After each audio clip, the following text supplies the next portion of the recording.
Here are the worst of the worst. The top 5 lefties losing it at the Grammys, starting with, well, the man who will be headlining the Super Bowl halftime show, Bad Bunny. And I'm sure I recall him promising not to come to Trump's America and perform there because it was unsafe. But he is in America collecting awards and talking crap. I'm going to say eyes out.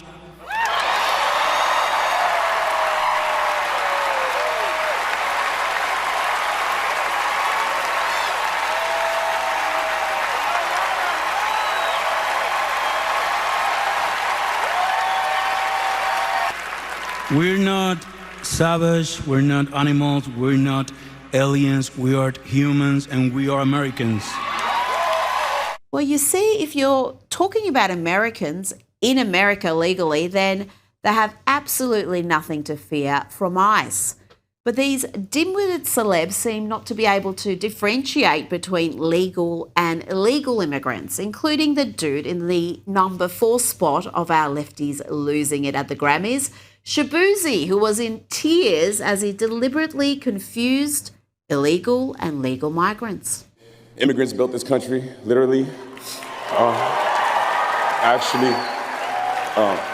So this is for them, for all children of immigrants. This is also for those who came to this country in search of better opportunity, to be a part of a nation that promised freedom for all and equal opportunity to everyone willing to work for it. Thank you for bringing your culture, your music, your stories, and your traditions here. You give America color. I love y'all so much. Thank you. In the number 3 spot is a rapper I've never heard of before who had plenty to say on the red carpet and on stage. Here is Kehlani. I really wanted to say but I think they needed some couth on the carpet or something. I'm a little couthless, ruthless. But I think everybody, we're too powerful of a group to all be in the room at the same time and not make some kind of statement in our country. So yeah, it's brainless to me. Everybody is inspired to join together as a community of artists and speak out against what's going on. And I'm gonna leave this and say ICE. Now to the coveted number 2 position, and it's Billie Eilish with one of the dumbest statements ever uttered on stage. She claims here that nobody is illegal on stolen land. If you don't believe in borders, Billie, then how can anyone be on stolen land? Think about it. And it's all well and good to spew such absurd platitudes when you live in a mansion behind big walls and gates with armed security nearby. Watch here as the simpletons in the crowd, including Sabrina Carpenter, clap like trained seals at Billie's profoundly stupid words. No one is illegal on stolen land.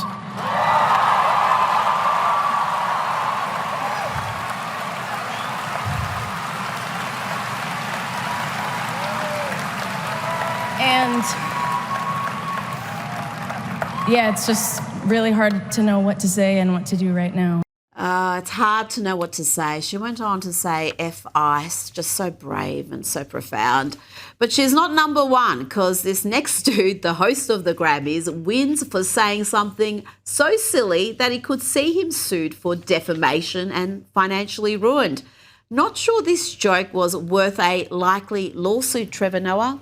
That is a Grammy that every artist wants, almost as much as Trump wants Greenland, which makes sense. I mean, because Epstein's island is gone, he needs a new one to hang out with Bill Clinton, so... And that cheap, unfunny joke may cost Trevor Noah dearly, because moments after the Grammys concluded, President Trump posted this, saying that the Grammys are the worst, virtually unwatchable. And he had this to say about Trevor Noah's Epstein claims. He said, "I can't speak for Bill," that would be Bill Clinton, "but I have never been to Epstein Island, and until tonight's false and defamatory statement, have never been accused of being there, not even by the fake news media.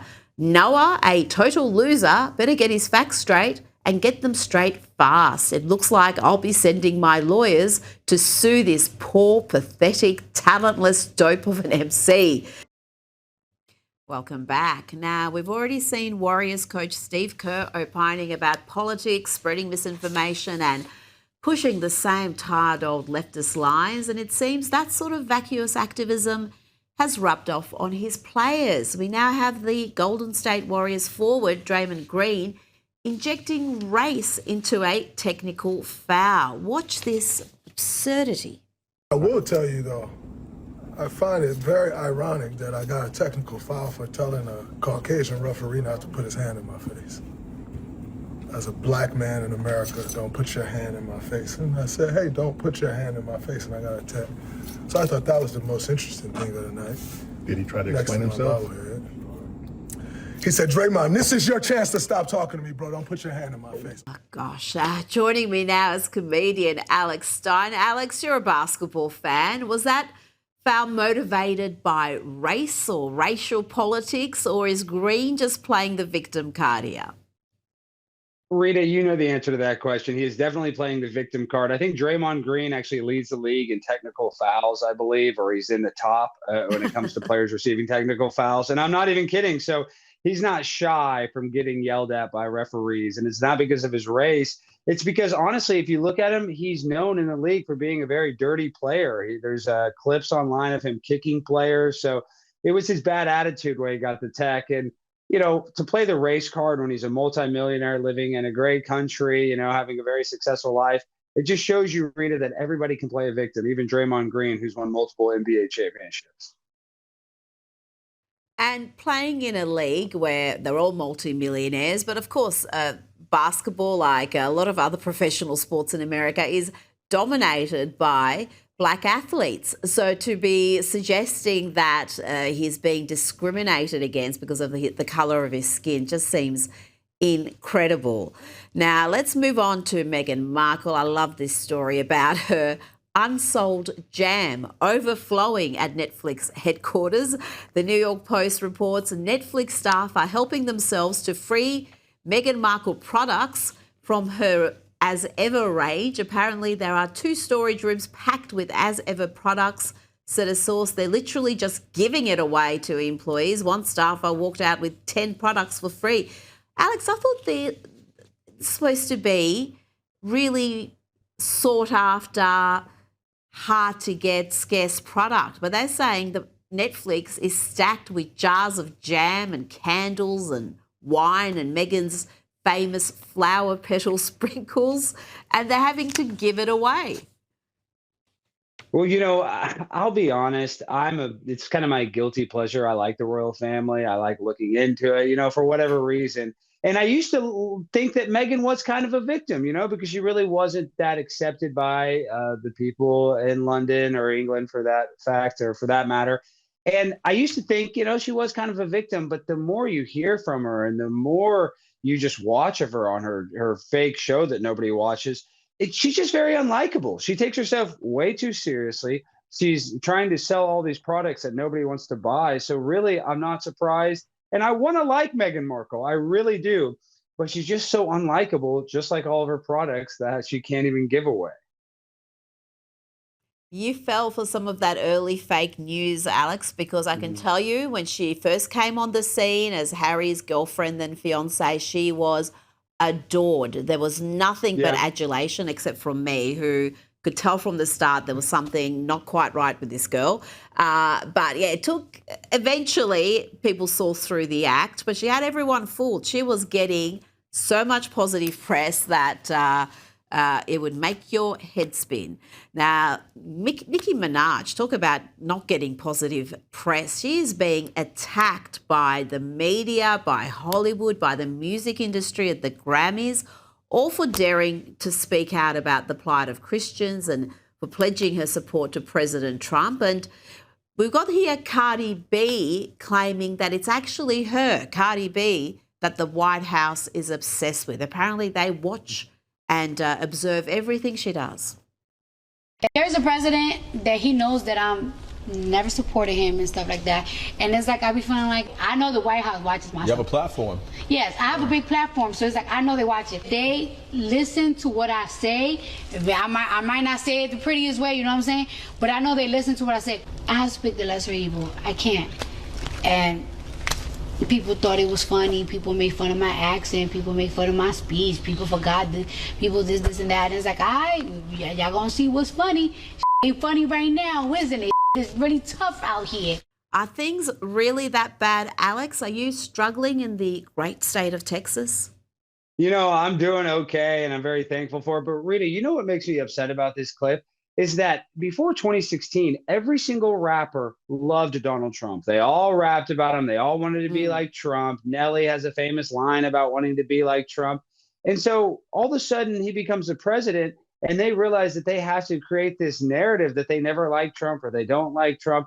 So she's just being very disingenuous. And I respect Nicki Minaj for actually calling it like she sees it and just being honest. And she knows that she's going to get attacked for having that opinion. And to be honest, the more they attack somebody, the bigger and stronger that person gets. So I really respect Nicki. And I didn't even really, love her music all that much. I mean, of course, I've listened to it a little bit, but now I'm a big Nicki Minaj fan. So it's just kind of crazy. The more they try to cancel someone, I think, it has a reverse effect where actually they gain a lot more fans. Yeah, well, her records have hit the top of the charts again, but I think it's the courage that people admire also. Even people like me who don't care for celebrity opinions and think they should stay in their lane, when someone like Nicki Minaj comes forward, she's going to be living skin in the game. She's going to pay a price for anything she says politically. It's not like the left where all you're going to get is adulation and more applause from your colleagues and get more roles. For someone like Nicki Minaj to speak out, we saw at the Grammys, they did everything to try to embarrass her and mock her in her absence. Now, before you go, they have cancelled another comic. Ben Bankers had 6 sold-out shows in Minnesota before it was all cancelled, Alex, because he joked about Renee Good. So that's still happening. I thought cancel culture was over. Well, just going back to my last statement, Ben Bankis is one of the hottest comedians out right now. Ben is a friend of mine, and he's hilarious. And so that cancellation actually got him a bunch of good publicity. And just imagine yourself as a viewer and you hear, oh, this comedian got canceled. It kind of makes you want to go see him even more. So the more they try to cancel him, the more they try to cancel Nicki Minaj, the bigger they get.